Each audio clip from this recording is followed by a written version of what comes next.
Hello friends, আসসালামু আলাইকুম। কেমন আছেন সবাই?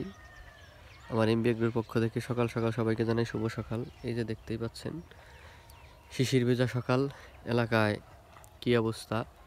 তো এই যে দেখতেই পাচ্ছেন ভুট্টা ক্ষেত, এগুলো যদি এগুলো আমার না, আরেকজনের, আমার পাশের জমি। এই দেখেন সকালবেলা শিশির ভেজা সকাল, কতটা সুন্দর লাগে এলাকার প্রাকৃতিক পরিবেশ। মনোমুগ্ধ করে এই প্রকৃতিতে এই পরিবেশ দেখলেই মনটা শান্তি হয়ে যায়, ভালো হয়ে যায়। তো দেখতেই পাচ্ছেন মাশাল্লাহ, খুবই সুন্দর পরিবেশ। এই যে তো সবাই যারা এলাকায় থাকে সেই মানুষগুলোর শরীরটা মনে হয় সুস্থ থাকে। আমরা যারা ঢাকায় থাকি আমাদের শরীরটা কেমন জানি, মানে প্রকৃতিটাই ভালো লাগে না। আর এলাকায় ঠান্ডা প্রকৃতি, বাতাস, ঠান্ডা আবহাওয়া দেখলেই মনে প্রশান্তি জাগে। এরকম সবুজ শ্যামল মাঠ দেখতেই পাচ্ছেন, কৃষি কাজ করতেছে। এই যে ওই যে সূর্য মামা আস্তে আস্তে উপর দিকে উঠছে। তো ফ্রেন্ডস,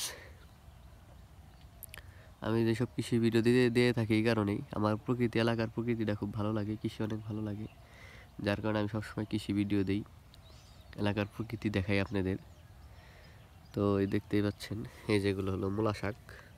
এই যে মূলা শাক, আমি যদি এবার বেশি জমিতে শাকসবজি বুনি নাই, ধনেপাতা বুনেছি আর মরিচ, ফুলকপি, এগুলো। তো দেখতেই পাচ্ছেন কি অবস্থা। তো মাশাল্লাহ ভুট্টা ক্ষেতগুলো ভালোই হয়েছে।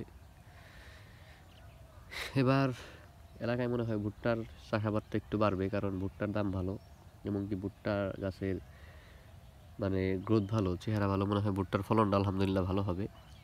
তো সবাই দোয়া করবেন যেন সবার সব কিছুই ভালো হয়। এই এই দেখতেই পাচ্ছেন কৃষি, এই যে ভুট্টা গাছে এই যে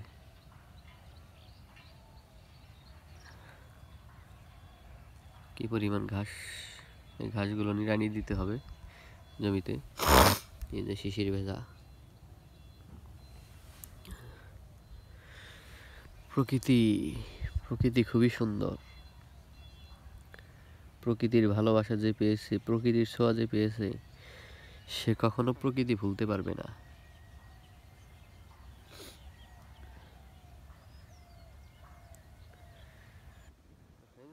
ভালো থাকবেন সবাই, আমার জন্য দোয়া করবেন, আমার চ্যানেলটা সাবস্ক্রাইব করে রাখবেন। নতুন নতুন কৃষি আপডেট ভিডিও পেতে চাইলে আমার সাথেই থাকুন। আসসালামু আলাইকুম, ভালো থাকবেন সবাই। এমবি এগ্রোর পক্ষের জন্য সবাই দোয়া করবেন।